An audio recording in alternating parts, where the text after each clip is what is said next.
తెలంగాణ రాష్ట్రం వస్తే మీకు ఉద్యోగాలు వస్తాయి, స్కాలర్షిప్ వస్తాయి అని చెప్పేసి ప్రగల్భానికి తండాలు తిరిగి, గ్రామాలు తిరిగి, పట్టణాలు తిరిగి ఓట్లు వేసుకున్న ముఖ్యమంత్రి కేసీఆర్ ఈరోజు అధికారంలోకి వచ్చి 30 నెలలు గడుస్తున్న విద్యారంగాన్ని పూర్తిగా విస్మరించడం చెప్పేసి ఈ సందర్భంగా తెలియజేస్తున్నా.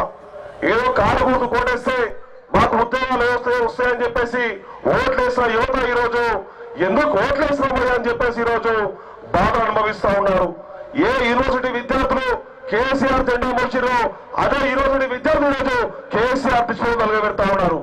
అయ్యా కేసీఆర్ గారు, మేము మీ యొక్క కూతురుకేమో బతుకమ్మకు 10 కోట్ల రూపాయలు ఇచ్చాం, నీ అల్లంకేమో 1000 కోట్ల రూపాయల పేరుతో మరి మిషన్ కాగతి ఎక్కించావు, మిషన్ భగీరథ పేరుతో మరి నీ కొడుకేమో 1000 కోట్ల రూపాయలు ఇచ్చావు.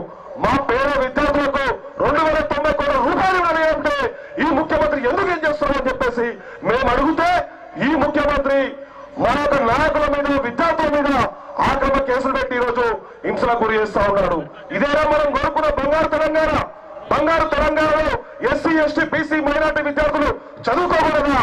నేను అడుగుతా ఉన్నా కేసీఆర్ ని. అరే కేసీఆర్, మరి 30 నెలలు గడుస్తా ఉంది, 300 సార్లు ప్రకటన చేసావు డిఎస్సీ వేస్తా అని చెప్పేసి. మా డిఎస్సీ విద్యార్థులు కాళ్ళు ఏలా తిరగని రోజు ఉద్యోగాల కోసం ఎదురు చేస్తా ఉన్నారు. 1,00,000 ఉద్యోగాలు ప్రకటిస్తారు సంవత్సరానికి. వచ్చే ఉద్యోగం వచ్చిందా? నీ ఇంట్లో మాత్రం 4 ఉద్యోగాలు వచ్చాయి, నీ బిడ్డకు ఉద్యోగం వచ్చింది, నీకు అల్లుడికి ఉద్యోగం వచ్చింది, నీ కుమారుడికి ఉద్యోగం వచ్చింది, నీకు ఉద్యోగం వచ్చింది. మా తెలంగాణ రాష్ట్రంలో మరి వేలాది మంది యువత ఈరోజు ఎదురు చూస్తూ ఉన్నారు ఉద్యోగాలు వస్తాయని చెప్పేసి. ఒక్క ఉద్యోగం పండించామని అడుగుతా ఉన్నా. అయ్యా కేసీఆర్ గారు, మేము కూడా సవాల్ చేస్తా ఉన్నాం, సమయం మించిపోతా ఉంది.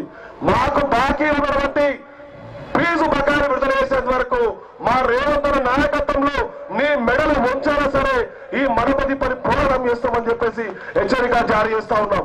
నువ్వు పెట్టే కేసులకు, నువ్వు పెట్టే యొక్క జైలు పాలకు మేము భయపడలేదు బిడ్డ. మాకు రావాల్సిన బకాయిలు, అదేవిధంగా ఈ రోజు మెస్సు బకాయిలు కావచ్చు, రాష్ట్రంలో సంక్షేమ హాస్టళ్లు సంక్షేమంలో గురైతే ఉన్నాయి.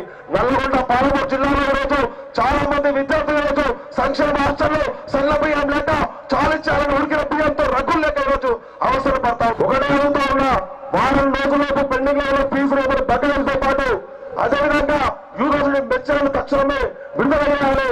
అదేవిధంగా ఈ రోజు మెస్సు బకాయిలు రద్దు చేయాలి.